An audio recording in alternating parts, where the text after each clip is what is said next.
ずいぶんね、夕方になってしまったんですけれども、今日は寄せ植えを作っていきます。せっかく仕入れたのでね、新しく仕入れた苗を持ってきました。こんな感じ。まずね、7号のプランターに植えていきます。化成肥料と、オルトラン、虫除けです。普通の寄せ植えね、これは紫のアンゲロニア、仕入れたばっかりです。ちょっと長いね。で、根っこも悪くない。で、紫の反対色、黄色のジニア、そしてこれがアスパラガス。かわいいよね。暑さ寒さに強い。これはピンクの千日紅。この中で一番心配なのはジニア。もうね、傷んでしまったら取り替える。で、日々草。これはタトゥーかな。いい色ですね。そしてリーフ。これ高いんですよ。アルテルナンテラ。高いけども使ってなんぼですよね。よいしょ。どうだろう。ちょっといろいろ置いてあるから見にくい。どうでしょう。葉っぱが2つにお花が1、2、3、4つ、4個、6個入ってるね。7寸の植木鉢だったら5個ぐらいで大丈夫なんだけどね。カラーリーフが入ったんで6個。だいたいね、お花を6個入れて1000円で売るんじゃちょっと割が合わない気がしないでもないんだけど、販売促進ですね。なんてことない秋の寄せ植え1000円。ラベルは後ろに刺します。もうね、これ破けちゃって気持ち悪い。この机もね、そろそろだまし使ってたけどやばい。室内用の机だからね、膨張しちゃって、とうとうなんか処分かな。なんかこんなに使った机だともののけになりそうだ。使ってるお花は夏の花苗ですね。アンゲロニア、アスパラガス、日々草、千日紅、百日草、アルテルナンテラ。悪くないでしょ。2個目です。仕入れてきたお花を使うので似たような感じになっちゃうけど、せめて色は変えて。でもこのジニア結構いいけどね。この日々草がちょっと伸びてる。株が育ってる。悪いことでもないと思うけど、あんまりね、今更日々草を仕入れる人もねいないのかな。ガーデンシクラメンとかね、キキョウとか秋っぽいのも出てました。キャッツラ、かわいいでしょ。リシマキア。これがね、キャッツラマーキュリー。マーキュリーってなんだろう。なんか惑星っぽいけど、もうこれだけでいいよね。でもなんか入れたいね。唐辛子とか入れてもいいんだろうけど、セダム入れちゃう。昔はね、草花の寄せ植えにセダムを入れるなんていう考えが頭になかったけど、そんなに悪くもない。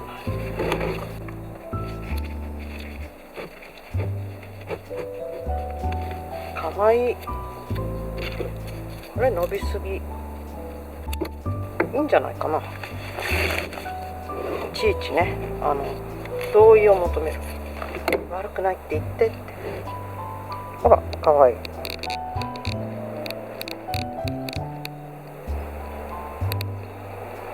百日草、ジニア。こっちは日々草、ペンタ、ヒマキア、セダム。ね、かわいい。こんなのどうだろう。ストロビランテスディエリアナ。難しいね。ストロビランテスディエリアナ。裏紫、狐の孫科だって。多年草、大鉢仕立てがいいかもね。でも寄せ植えに使う。この子がメイン。骨が濃いから薄いアンゲロニアで背の高さをちょっと合わせて、で千日紅、目立たないね。もうこうなったらピンクでいいから、いいね。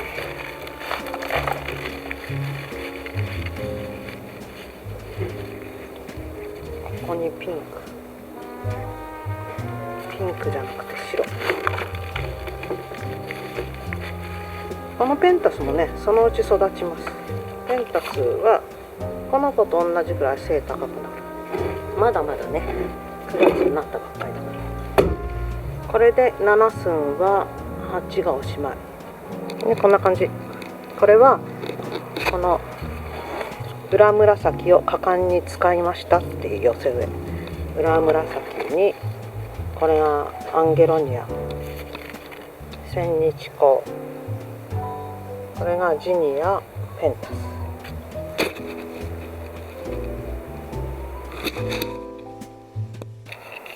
今日も寄せ植えしていきます。昨日はね、なんかたくさん売れたので梱包に時間がかかってしまいました。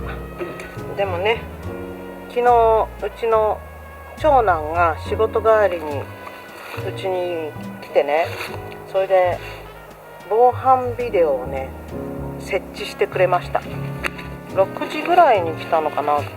仕事帰りに来て、一緒の職場のね、ちっちゃい時からのお友達も一緒に働いてるんだけど、2人で来てね、電気の仕事だからね、資格がいるんですけれども、長男は二種電気工事士みたいなね資格を持っているので、電気屋さん呼ばなくてもできるんですよね。で、Amazon で買ったやつをつけたんだけど、あんなのね、素人でできるもんじゃない。なんかいろいろ自分でやりたいなとか DIY したりとかしてる時に、電気工事士、電気の資格持ってる人が1人いるとね、すごくありがたいですよね。業者呼んだらやっぱり材料費もかかるし、その部材だけじゃなくてね、人件費っていうか作業代とかもかかるだろうから、いくらぐらいするんだろうね。表に3台、裏に1台、合計4台つけてくれました。もう最後の方はね、日がとっぷり暮れちゃってね、真っ暗闇の中で仕事してた。盗まれてからつけたってね、後の祭りなんだけど、へこたれちゃいけない。これから盗まれるってことがなくなるから。うち表でね、無人販売しているので、悪い輩がこそっと持ってっちゃっても全然わかんないから、そういうのの抑止にもなるんじゃないかな。これは寄せ植え、白と白黒モノトーンで作ってみました。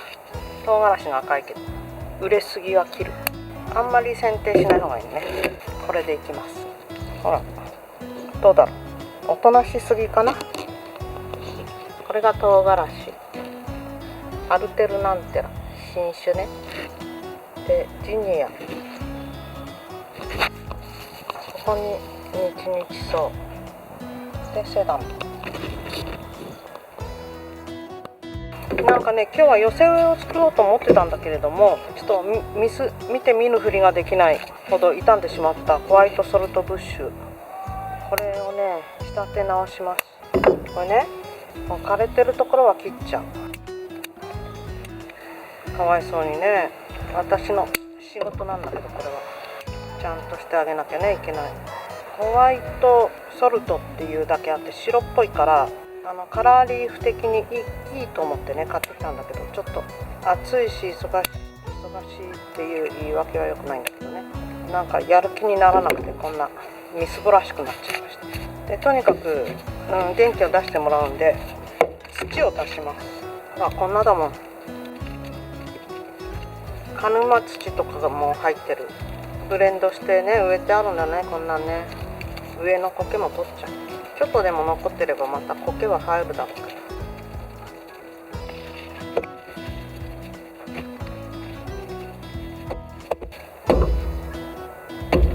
ら。ね、ラベル刺しといてね。いっぱい葉っぱが出てきたら形を整えます。今あるグリーンで生き延びてもらう。これ2本刺してあるけど、こっちなんかもう生きてない感じする。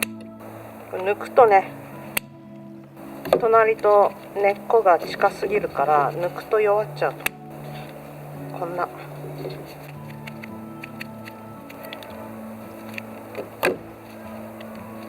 一皮むきました。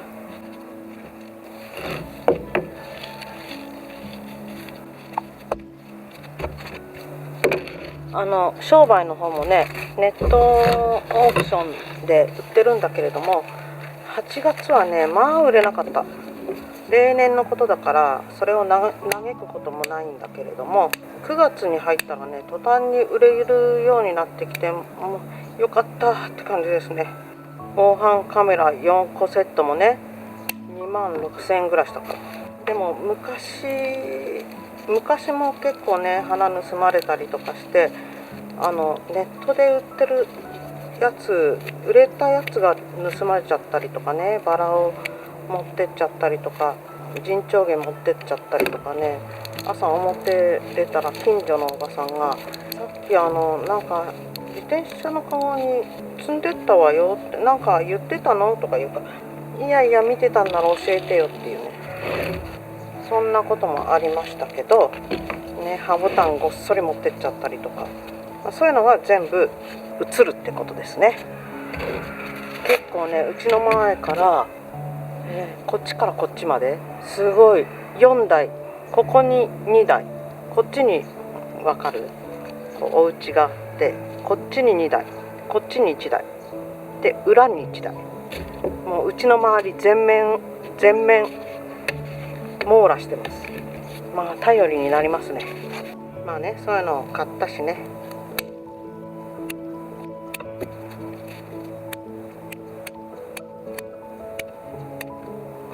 このぐらいでいいかな。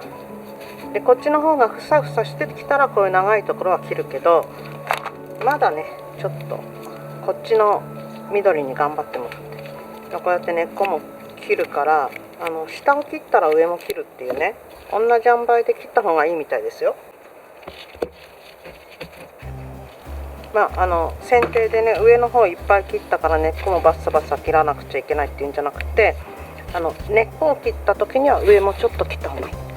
バラの剪定なんてね、随分根元の方までジョキッと切るから、そういう時にじゃあ、ね、上切ったから下も切んなきゃっつって根っこ3分の1ぐらい切ったりしたらね、それは良くない。何言ってんだか分かんないよ。要は根っこを優先した方がいいかなって思うんですよね。こうやって根っこ切っちゃうでしょ。そうすると少しダメージがあるから支える上の方もちょっと切るってことね。切んないけど。で言っていながらなぜ切んないかっていうと、この上の植物が青息吐息っていうのもあるし、生存を優先してるって感じね。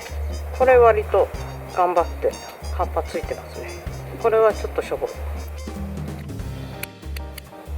この子たちが元気になってカラーリーフになって寄せ植えに使われるのはいつだろうって感じだけどね。弱っちゃったっつってダメだって言って捨てちゃうものもあるんだけど、これはホワイトソルトブッシュラゴーディア樹高って書いてあるから、やっぱり木なんだよね。カラーリーフ耐寒性常緑紅葉常緑低木とかね書いてあればいいんだけど、なんとか属とか書いてあればね、木だか植物だか、木だって木か草か分かるんだけどね。後で調べて字幕で入れますからね。あと3つね。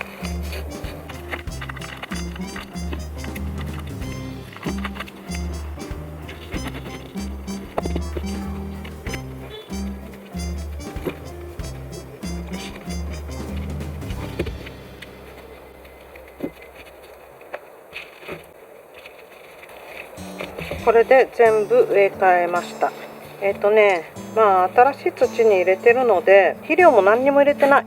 結構ね丈夫なんじゃないかと思って。ソルトブッシュなんだろうな、なんかヒースみたいなあれのに育つみたいなイメージがあるので、オルトランも肥料も入れてない。ただ鉢増ししただけです。これで少し様子を見ます。少し肥料入れた方がいいのかな。ちょうど8個だね。いいや、このまんま様子見ます。これね、前にアジュアの子供を土の上に置いといたんです。もうしっかり根っこが張ってます。こんな感じ。ただ上に子供がピローンと出てたのを乗っけといただけ。大丈夫そうですね。つきました。これはカラーリーフなんですけども、売れ残り結構高いんですよ。だからね、ブラック系は売れ残った。これ1個200円。それで伸びちゃったので切ります。寄せ植えにするにしてもね、こんなに長いとちょっと使いにくい。で、切り戻した後っていうのはちょっとこういうのがね目立っちゃうので、すぐには寄せ植えに使えないんだけど、あっという間に戻ります。切り口とかね目立たなくなる。少し葉っぱを残して、このぐらいかな。可愛いんだけどね。これ親株、こっちは親株ね。親株が、ある程度生えてきたらどんどん使っちゃいます。こんな感じ。元気がいいですよね。アルテルナンテラポリゴノイデス。昔私が子供の頃はアルテルナンテラなんていう植物はなかったような気がするんだけど、切り戻しすぎて枯れちゃうってこともありますけどね。でも切り戻さずに邪魔にしてボーボーに伸びちゃって、コンポストにそのままさよならっていうのもあるからね。メドウセージなんてね、うちすんごい生えちゃって、で私がメドウセージ好きで植えたんですけども、まだ母がね伯爵としてきた頃ね、うちに手伝いに来てたのかな。子供が末子が幼稚園の頃かな。よく手伝いに来てくれてたんですけど、まだ離婚もしない頃ね、私が花屋を始めたばっかりで、子供を市のねファミリーサポートとかっていうのに預けてね行ってたんですよ。そしたらね、お金もったいないからとか言ってね、子守に来てくれて、でその頃にね、これもちょっと切る。その頃にね、私が大事にしていたメドウセージをバッサバッサ抜かれてね。でもまあ文句は言えない。母はね割と植物疎いのかもしれないなと思って。妹がねなんか全然知らないみたいだよ。ひまわりも朝顔もわかんないとか言ってね。それでそれを指摘したらプンプン怒ってたとか言ってたことがあってね。どうやら母はあんまり植物お花は好きじゃないみたい。趣味お花っていう風にはならなかった感じね。母はね毛糸の先生、なんか資格を取ったみたいな感じでね、編み物が非常に上手で、もう私幼稚園の頃にね、手編みのスカートモチーフみたいなのをつなぎ合わせたスカートをね、姉さんとお揃いで作ってくれて、でそれがねかわいいかわいいとか言って着せてくれたんだけど、私は大嫌いでね、その手編みのスカートとかほんと嫌だった。今から考えたらなんで嫌だったんだろうね。買ってくれないしとか思ってたもん。次女っていうのはねちょっとひがみ根性があるんですよね。新品は買ってもらえないし、新しいもんって言ったら手作りかよみたいなね。今から考えるとなんと贅沢。どうしよう、これ刺しとこうかな。こんな感じでポットはいろいろあるし、これね前にも言ったけど、自分家でやるときにはちゃんとこのポットも洗ってね、私はやんないけど変なばい菌がついてるかもしれない。特にこんなで泥が入ってるのはね良くない。それで刺し目用の土を使うといいと思います。売ってます。うちはみじんね。これが結構つくと思うんだな。こういう気根も出てるしね。これが気根。なんか刺したりするより乗っけとくだけで、こんなのいっぱい作ってもしょうがないんだけど、買えば高いからね。こんな置いとき方でつくかな。つきそうな気はするよね。こういうのが伸びてきて気根で根っこに捕まって、なんていうんだろうな、はびこっていく植物ですね、これはね。ただこの親株から切っちゃってるから、しおれるのが先か根付くのが先か、それはもう生存競争のね、生き残りですね。頑張った子だけが、生命力のある子だけが生き残る。こっちは刺しましょう。全部も刺さなくてもいいんだけど、なんかお腹が空いてきた。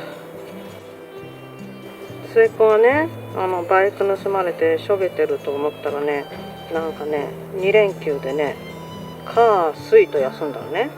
それで家にいるバイク盗まれてハートブレイク中の末っ子が家にいると思ってうっとうしいなと思ってたらね、なんかこんにゃくパークじゃなくて明太パークに行ってきたとか言ってね、彼女でもできたんじゃないの？早いよね、今時の子は。ちょっと前に別れたばっかりなのにね、遠距離恋愛の彼女と。もうね、こうなるからね、私はその子供の彼女の名前とか顔とかはね、覚えないようにしてる。なんか新しい彼女連れてきて、前の彼女の名前なんか呼んでしまったら大変じゃない。だからね、もう結婚しますとか言われるまでは、もうなんなら顔も覚えない。遊びに来るのは全然 OK。 向こうはね、彼氏の親と会うなんつってね、緊張してきてるのかもしれないんだけど、こんにちは、どうぞどうぞとか言ってね、その彼女のドキドキとかは、そういうのは全然必要ないドキドキですね。どんな彼女でも関係ない、構わない。年上だろうが年下だろうが、末っ子はまだ21人だからね、22なのかな、1かな、今度2になるのかな。そういうのもだんだん分かんなくなってくる。子供が小さい時にはね、ようやく6歳になったとかね、これで3歳だとかね、ちゃんと覚えてたのにね、25だっけ、6だっけ、7だっけなんてね、だんだんそうなってきますよ。いつまで誕生日プレゼント用意したらいいんだとかね、そのくせなんか自分の誕生日にはなんかもらいたいとかね、そこそこ稼ぎが良くなってきて、大人になってくると、結構俺母さんに迷惑かけたなみたいな、そういう自覚が出てくるとね、誕生日プレゼントこっちがあげなくても向こうがくれるようになってきます。今はうちは子供たちが3人ともね、結婚もしてないし、成人もしてるしって言って、一番手が離れてる。これで結婚するとかね、子供ができたとか言ってくると、またちょっと関わり合いが出てくるかもしれないけどね。さあ、今日はこれでおしまいにします。また増やしちゃって。これは観葉のアソートで買ってきたもの、11個入りかな。で、3つ残りました。で、4号釣り鉢なんですけれども、これね、釣り鉢にするような植物じゃないよね。これがユーフォルビア、サボテンみたいだけどサボテンじゃなくてユーフォルビア、大雲閣みたいなフォルムですね。穴開いてるからなんか虫入ったのかもしれない。2箇所穴開いてる。中は虫食いかもしれないね。で、これがアロエスクワローサ、そしてこれがネオレゲリアアトランティス。濃い名前だね。で、これは三者三様にね、釣り鉢に向いてる植物とは思えない。抜いてみます。こんなだね。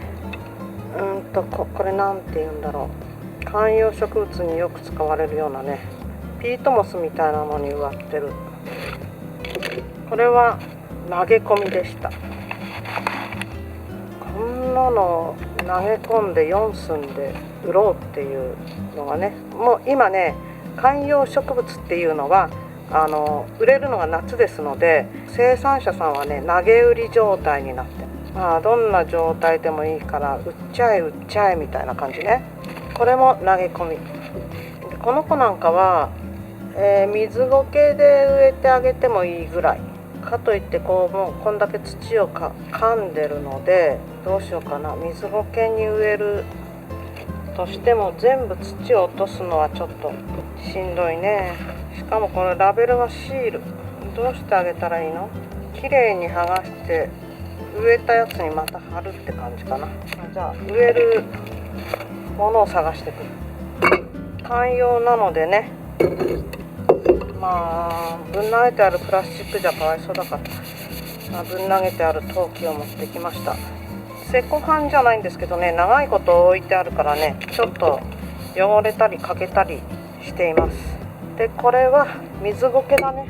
水苔完全に新品じゃないんだけど、水苔ね、水苔でぐるっと巻いて突っ込む。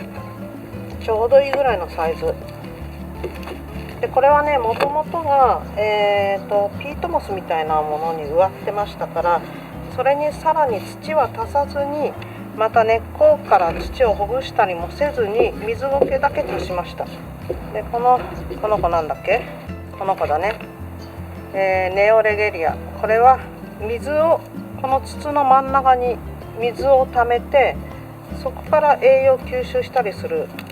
で根っこからはあんまり栄養吸収しない。根っこは体を支えるためになんか他のものにしがみつくっていうような役目です。だからこれね、ここにこうくぼみがあるでしょ。ここに水を溜めといてあげればいい。でこの水、家の中に置く場合はこの水がいつも溜まってるようにして、水やりの時にこうジャッとね、中に溜まってるのを捨てて、それで新しいのを入れてあげます。そうするとね、なんか変な虫が湧いたりとかしないですから。でこういうのはね、よく観葉植物屋さんとかでやるんだけど、これ全部切るには惜しいっていう時にはこうやって斜めにハサミを入れて、反対側も斜めにする。そうすると一見葉っぱのように、葉っぱの先端のようにね、こうやって切ってあるのよくあります。これは一時しのぎなんだけど、こういうちょっとね枯れ草色になってるよりはまあいいでしょっていうことで、これがいずれねこのぐらいカラカラになってきたら、下に向かってめくるとね取れます。ただ強引に取らない方がいい。いつか取れます。でこういう半分くらいのやつはこう斜めに切る。お化粧直しみたいなもんですね。こうやってお花屋さんはごまかすんです。全員じゃないですよ。これがいいことだか悪いことだかね。でもこうやってやると枯れっぱ色が見えなくていいじゃないですか。でね、名前忘れちゃうのでそーっと剥がしてここに貼っときました。もう忘れるのは得意だから。ほんと最後の最後にはね、これはアジサイです、これはひまわりですぐらいしか分かんなくなってくるかもしれない。さてこの子は、アロエだから多肉だよね。普通の培養土よりかは土は粗い方がいいような気がするね。土はなんていうのかな、水はけがいい方がいいので、花屋の7つ道具、ふるい、これを振る。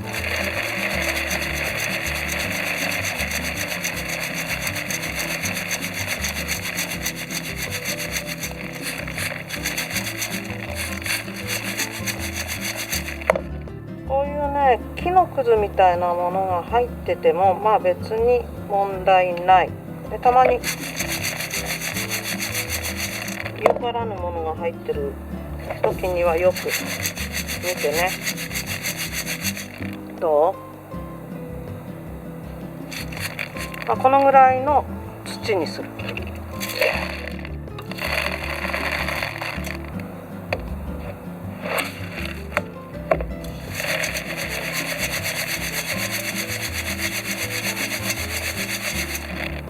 もともとねそんなにみじんは入ってない。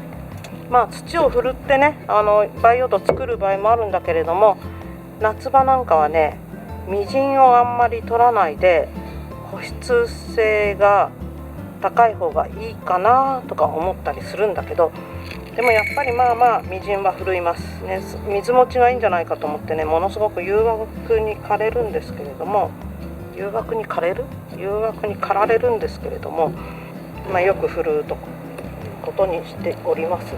で、振るったみじんはね、もう使い物にならないんだけれども、刺し目とかにね使うの。こうやって乗っかっちゃうんだよね。こういうところがダメなんだよね。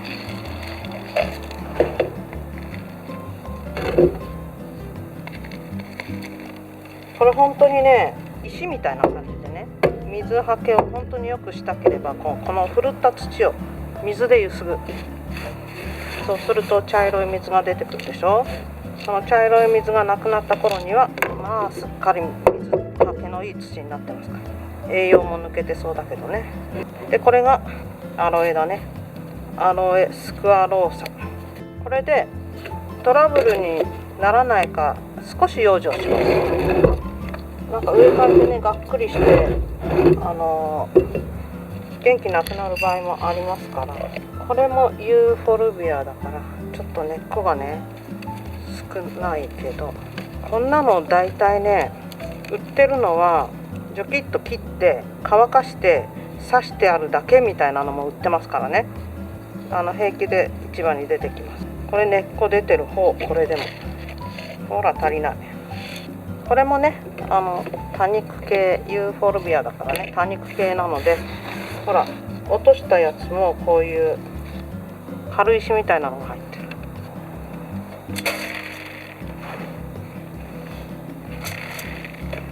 こうやって振るでしょ。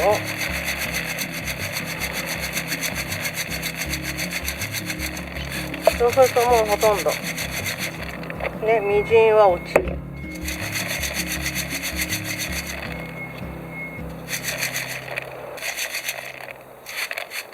こんなもんかな。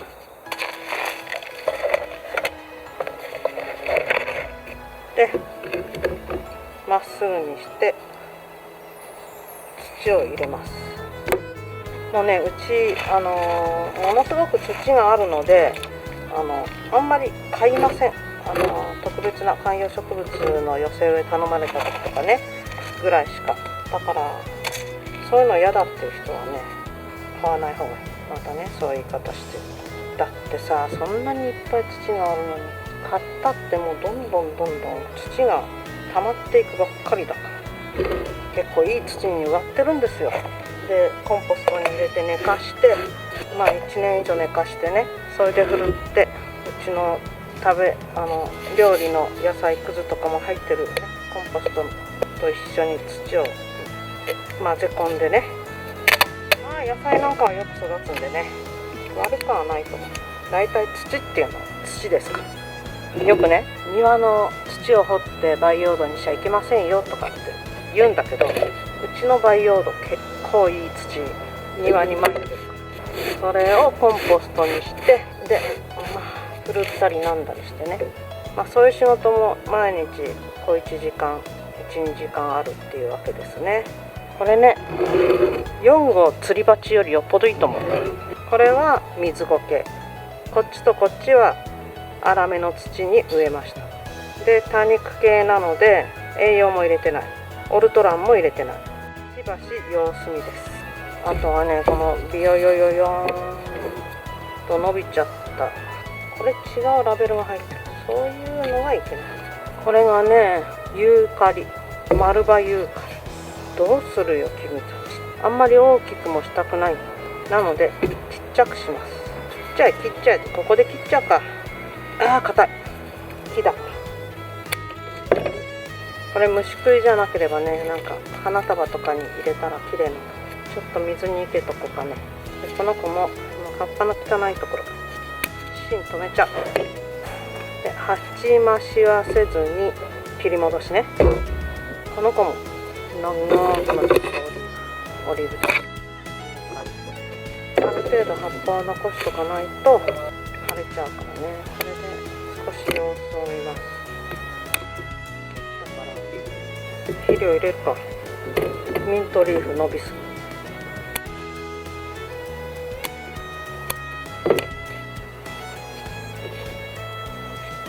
あとはね、バラ、ツルサマースノー、この子も切ります。もうこのぐらいに切りたいぐらいだけど、ちょっと葉っぱ残して暴れちゃって植えてあげればね、つるになってちゃんとつるの仕立てをした方がいいんだけれども、売るつもりでいるので、こういうのは我々は刺しちゃいけない。自分のお家だったら刺してもいいと思う。